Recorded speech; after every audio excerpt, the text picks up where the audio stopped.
اللهم صل وسلم وبارك على سيدنا محمد. ازيكم عاملين ايه؟ اهلا وسهلا بيكم في قناتي. لسه ما اشتركش يشترك ويفعل الجرس عشان يوصل اي فيديو انا بنزله. النهارده بقى نعمل الرز بلبن. الرز بلبن المصري طبعا. يعني ناس كتيرة، بس هنا في ليبيا ما فيش رز بلبن، او مش ناس كتيرة بتعرفه. اول حاجة انا جبت هنا كوباية رز وحطيت كوباية لبن وكوباية مية. انا بحب، انتوا عارفين ان انا لما اجي اسلقه لازم يكون فيه طعم اللبن. فبسلقه كده لحد لما يبقى زي ما انتوا شايفين كده خلاص استوى خالص. وحسيت ان الرزاية خلاص استوت كده وشربت المية وشربت اللبن بتاعي. عندي هنا اللبن ده كامل الدسم. طبعا لو عندكم لبن جاموسي طبعا في مصر عادي حطوا اللبن اللي هو اللي فيه القشطه ده، بس بما ان هنا ما فيش الجاموسي فحطيت اللبن ده كده كامل الدسم. وبدات اللي انا اقلب كده الرز بتاعي، وهبتدي احط كوبايه سكر. انتوا بتحبوا الحاجه محليه اكتر زودوا السكر، يعني دوقوه على حسب يعني الحلاوه اللي انتوا بتحبوها. انا هنا حطيت كوبايه سكر وبدات اللي انا ادوب كده كله.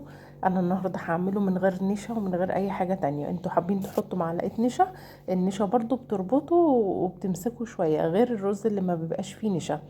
فهنا خلاص بعد ما دوبت السكر وحطيت اللبن، هبتدي بقى اجيب عندي علبه قشطه.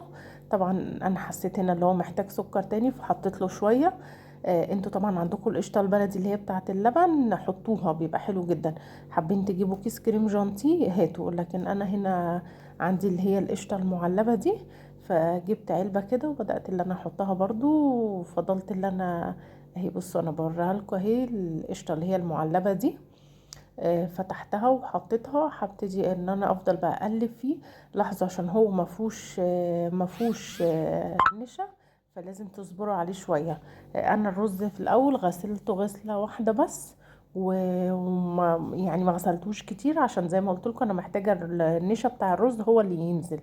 فمش حاطه فيه نشا خالص. بدات بقى ان انا افضل كده صبر عليه واقلب فيه لحد لما يتقل، عشان زي ما قلت لكم هو من غير نشا فتصبروا عليه شويه. نفضل بقى نقلب كده وايدينا فيه عشان طبعا ما يلزقش في قعر الحله. وخلي بالكم لسه هيتقل تاني لما يقعد في الاطباق. هنا جبت بقى الحله بتاعتي وجبت الاطباق بتاعتي، وبصوا كده سمكه بقى حلو قوي. ولسه زي ما قلت لكم لما يبرد كمان هيتقل، يعني بيتقل شويه. فهبتدي بقى نفضي في الاطباق بتاعنا. عملت لي كميه كويسه وكان طعمه حلو جدا. انا ولا حاطه فيه فانيليا ولا حاطه فيه كريم جانتي، ولا انا حطيت بس اللبن والقشطه والسكر. انتوا حابين تحطوا طعم الفانيليا بتحبوه حطوه عادي، لكن انا ما حطيتش فيه. احنا بنحب يبقى طعم اللبن كده يبقى كله طعم لبن ظاهر، ما حطيتش فيه فانيليا ولا اي حاجه. هنبتدي بقى كده نحط بقى في الاطباق بتاعتنا. والتقديم بقى ده حاجه بيرجع لك. حابين تحطوا عليه مكسرات تحطوا عليه فواكه تحطوا عليه قرفه، زبيب وجوز هند اللي انتوا عايزين تحطوه حطوه. ده الكميه اللي عملها لي، وده كان اسهل رز ممكن تعملوه.